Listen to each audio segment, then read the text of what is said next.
अंबरनाथचे शिवसेना एकनाथ शिंदे पक्षाचे चौथ्यांदा निवडून आलेले आमदार डॉक्टर बालाजी किणीकर यांच्यावर हत्येचा कट रचल्याचे समोर आल्यानं उल्हासनगर शिवसेना महिला आघाडीतर्फे तहसीलदारांना निवेदन देण्यात आलं असून ज्या आरोपींनी हा हत्येचा कट रचला होता त्यांच्यावर कठोर कारवाई करण्यात यावी अशी मागणी महिला आघाडीच्या वतीनं करण्यात आली आहे। तसेच या प्रकरणी ठाण्याच्या गुन्हे शाखेनं तपास सुरू केला असून 2 संशयित आरोपींना अटक केली आहे। त्यांची कसून चौकशी केली जात असल्याचंही पोलिसांनी सांगितलंय। तसेच या प्रकरणामुळे अंबरनाथ शहरात एकच खळबळ उडाली आहे। या प्रकरणात काही मोठी नावं पुढे येऊ शकतात अशीही शक्यता व्यक्त होत आहे। विधानसभेचे कार्यसम्राट आमदार बालाजी किणीकर हे चौथ्यांदा निवडून आले आणि ते गोरगरिबांचे तळागाळातून निवडून आलेले आमदार, प्रत्येक जनमानसात रुजलेले आमदार अशी त्यांची ओळख आहे आणि काही लोकांना हेच खटकले, त्यामुळे त्यांच्या हत्येचा कट अज्ञातांकडून रचण्यात आला आणि हा हत्येचा कट म्हणजे सर्वसामान्य लोकांना जगण्यासाठी त्रास दिला जातो हे निदर्शनास येत आहे।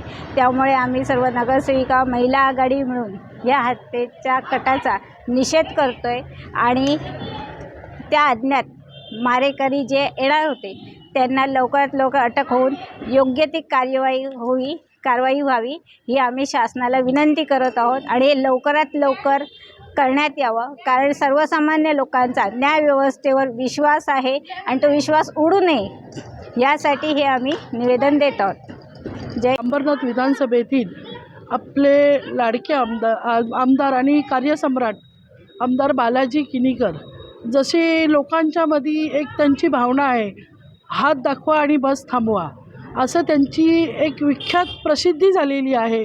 कोणी गरीब असो गरजू असो साहेबांकडे गेल्यावर त्यांची मदत होणार नाही असं कधी शक्य नाही।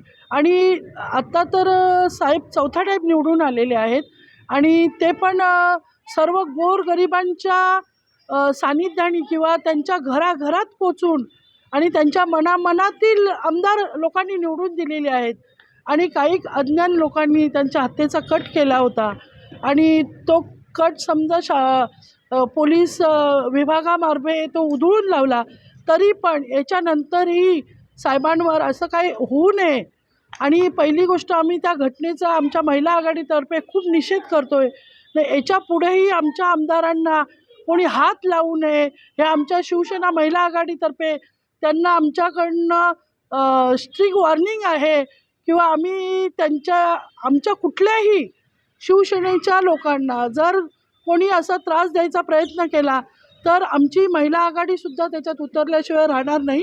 जय हिंद, जय महाराष्ट्र। NTV news Marathi, Ulhasnagar, Thane.